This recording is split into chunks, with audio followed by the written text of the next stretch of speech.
All sailors of the Royal Navy, this is Admiral William S. Langston.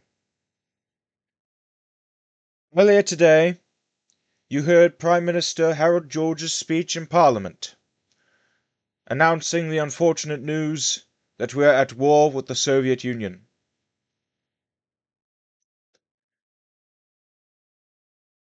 Today, you will also be receiving your orders of where to sail. You will have to leave your homes, your families, and your country behind for service on the high seas. I myself must go back into combat. The combat where, over many years, I have found myself in the heat of battle aboard a ship, trusting in God, the skill of my sailors, and my own faith in my ability. I understand that many of you are not surprised by this news. Our fleet in the Baltic has been well aware of the Soviet harassment happening day after day of our merchant ships. Many of you who are stationed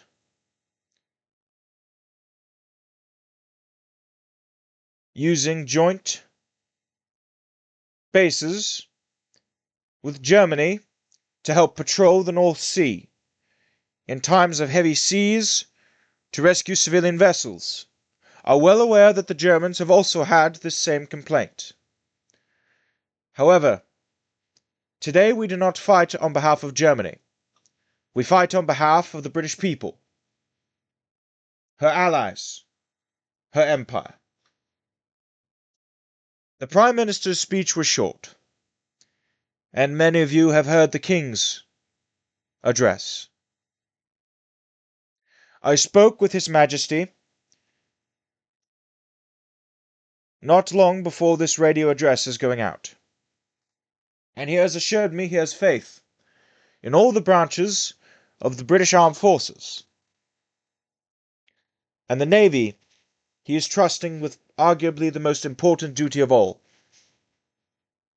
Our small island has an empire that spans over a quarter of the globe.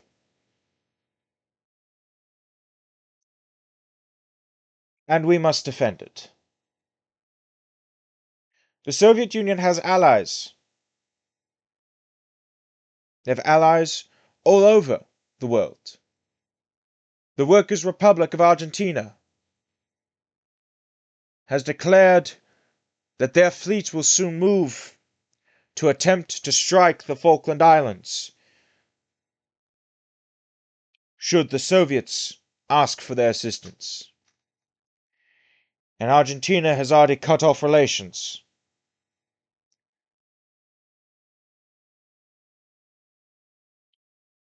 The Socialist Republic of Greece has also entered the war on the side of the Soviet Union.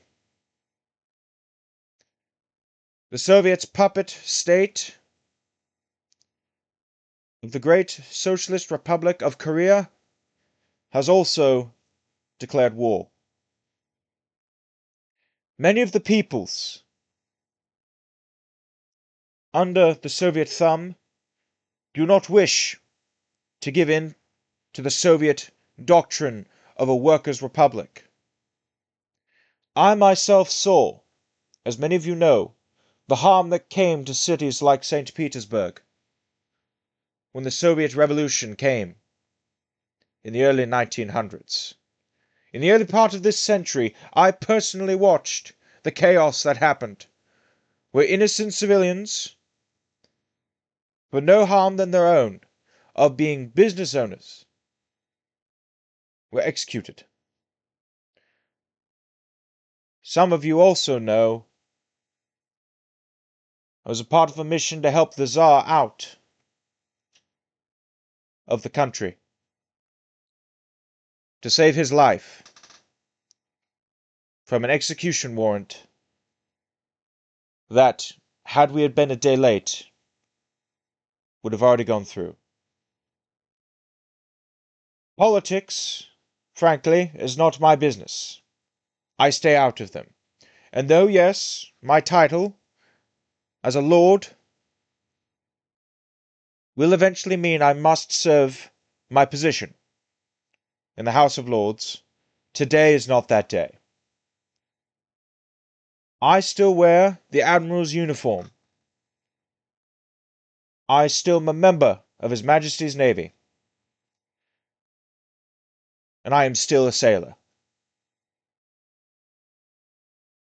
I wish I had words of comfort for those of us about to sail.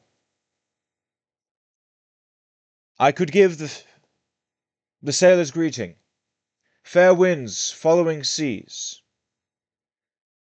But many of you have already been exchanging that all day. That's why I'm making this message. So you hear from me personally. And understand that the endeavor we see ourselves about to undertake is not one that we chose lightly. The Soviets have gone too far. Their fleet, on paper, is of near-peer quality, though they are not our equal. The British Navy is the most advanced naval power and naval force in the world, seconded only by the United States, our cousins across the Atlantic. Therefore, I trust that, God willing, we will be victorious.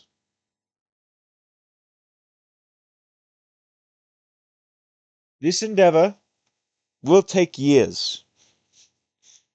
I have no doubts about that.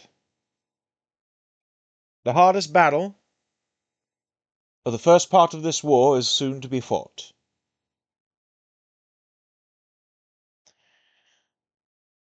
Some members of different fleets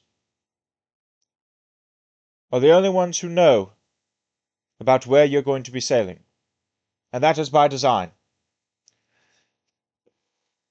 You will receive your orders about where you are sailing and your duty once you are at sea. For those of you who are in the experimental fleet air arm, you're going to have to train yourselves in whatever tactics you can come up with. We may need you. I know that these aircraft carriers you have been training on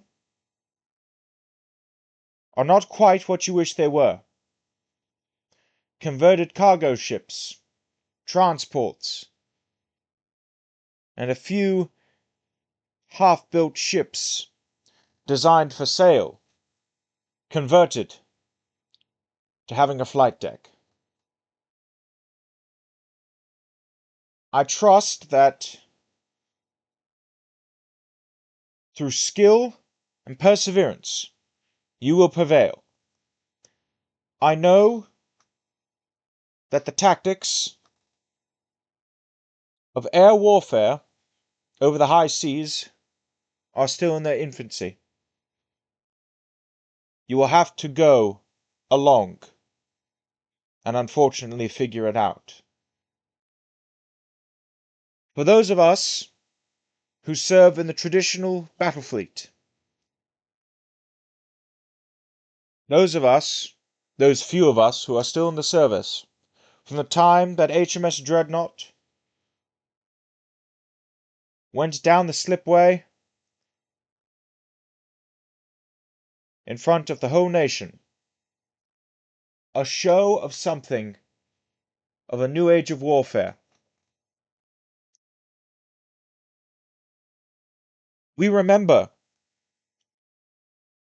what it was like those first couple of days touring the new ship, to see the progress that Britain has made. Admiral Fisher, my mentor and my friend, who I miss dearly, especially in this moment, where I wish I could ask him for advice. But one piece of advice sticks out to me. There was a day, many, many years ago, some of you weren't even alive for,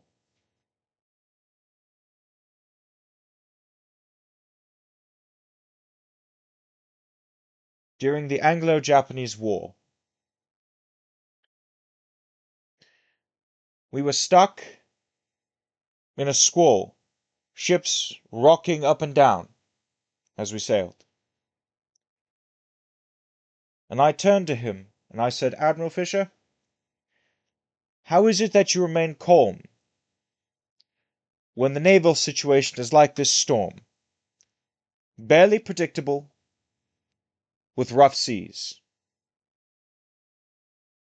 Admiral Fisher simply smiled and he said, Langston, remember this.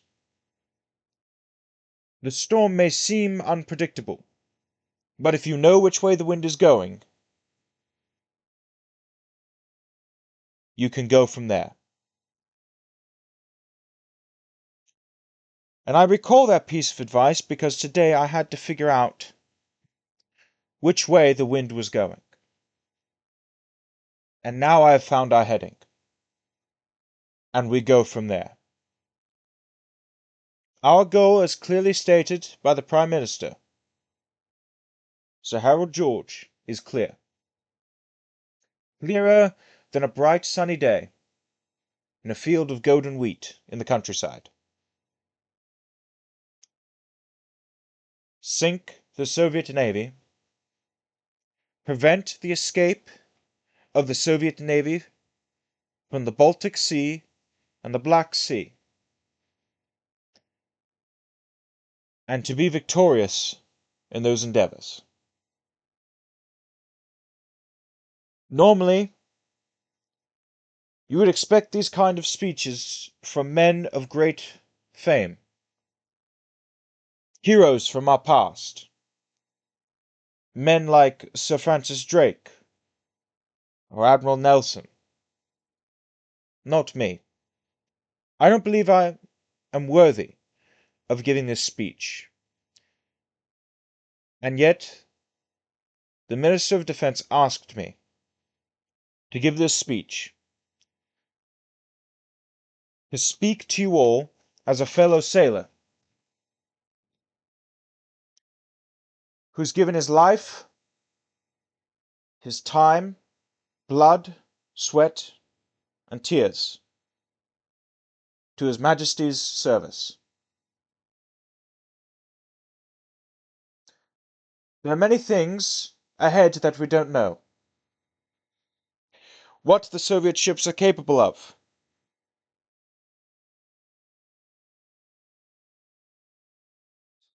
We do not know how well their crews are trained. We do not know the Soviet naval plans. All we have is our instincts. Intelligence will come in when it comes in. Like a delayed train, sometimes you have to wait for it to show up at the station. So I asked for patience. I also ask for you all to keep faith in your fellow sailors.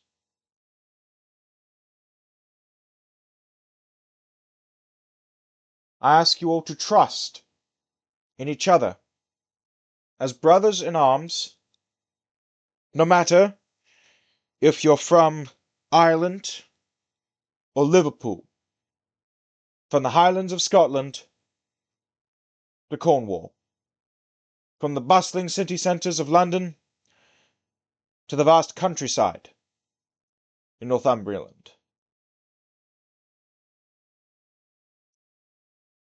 We are all sailors in His Majesty's service. We are brothers in arms. We stand together in this moment as one, as united front to carry out our mission. So I ask you, ready yourselves for the coming battles. Keep calm, and by God, carry on. And God willing, we will be victorious on the other side.